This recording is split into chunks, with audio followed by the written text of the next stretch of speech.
He forgot to hang up. That's how it started. The line crackled, then went still, long enough for me to assume the call had ended. Then I heard his voice. Calm. Certain. She's a burden, Martha. Always has been. I told you. Once she's gone, we'll finally live. My breath froze. He wasn't talking about someone else. He was talking about me. When I was little, my father used to say I was his pride and joy. I believed him. He'd hold up my report cards like trophies, telling anyone who'd listen how smart, focused, and unbreakable his daughter was.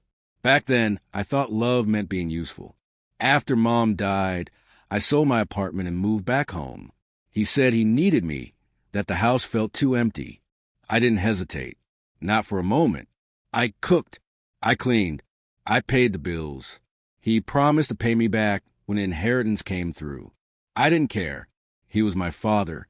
Then came Martha, an old friend from a social club. Elegant, polished, always laughing a bit too loud at his jokes. At first, I thought she made him happy. But happiness turned into distance, whispers behind closed doors, trips I wasn't invited to, and finally, that phone call. When the line went dead, I sat in the kitchen, the phone still warm in my hand. My reflection in the glass looked like someone else. Someone finished with waiting for love. I didn't cry. I started planning. The next morning, I packed a small bag and drove to the house I bought 5 years earlier. The one he never knew existed.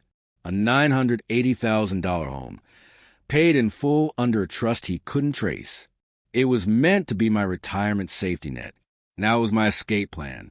I moved carefully, methodically, changed my mailing address, transferred ownerships, canceled joint accounts, sold the car he drove that was registered in my name. Every move left a paper trail, but none of it led back to me. Each action was clean, intentional, surgical. Then I listed the home they lived in, the one I helped renovate, maintain, and pay taxes on, as for sale by owner. Dad had put it in my name years ago for tax purposes. He must have forgotten that. The irony was delicious. Within weeks, the sale was complete. I moved the money, closed every account, and disappeared. No warning. No goodbye. Just silence. They were in Europe when it happened. Italy, I think. I'd seen the photos on Martha's Facebook, matching linen outfits, wine by the sea, captions like, living free. Freedom. I almost laughed. 2 months later, when they returned, I parked down the street and watched from my car as they pulled up to the house. Still tan, still smiling, still certain life was theirs to own. Dad reached for his keys. The lock wouldn't turn. He tried again. And again, Martha frowned. He cursed. They knocked, pounded.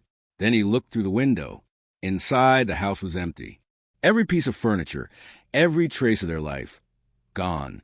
Only one thing remained, a single white envelope taped to the wall. I watched his hands tremble as he tore it open. The note was short.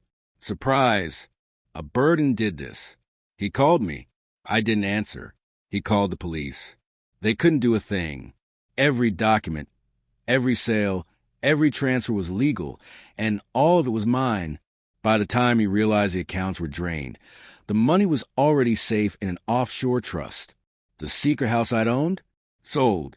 The cash converted. My name erased. I left nothing behind. You'd think I'd feel guilty. Maybe I should. But guilt is for people who still care.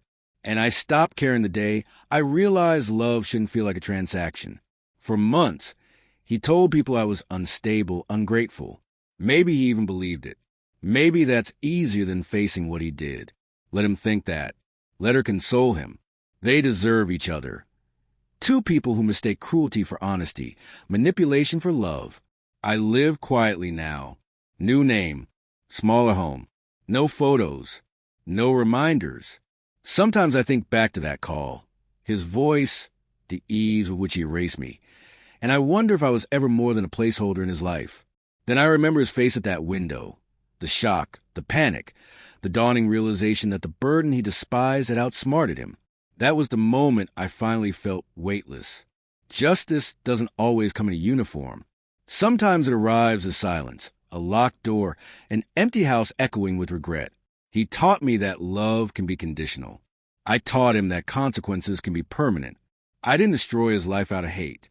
I simply returned everything he gave me: emptiness, coldness, and a key that no longer fits.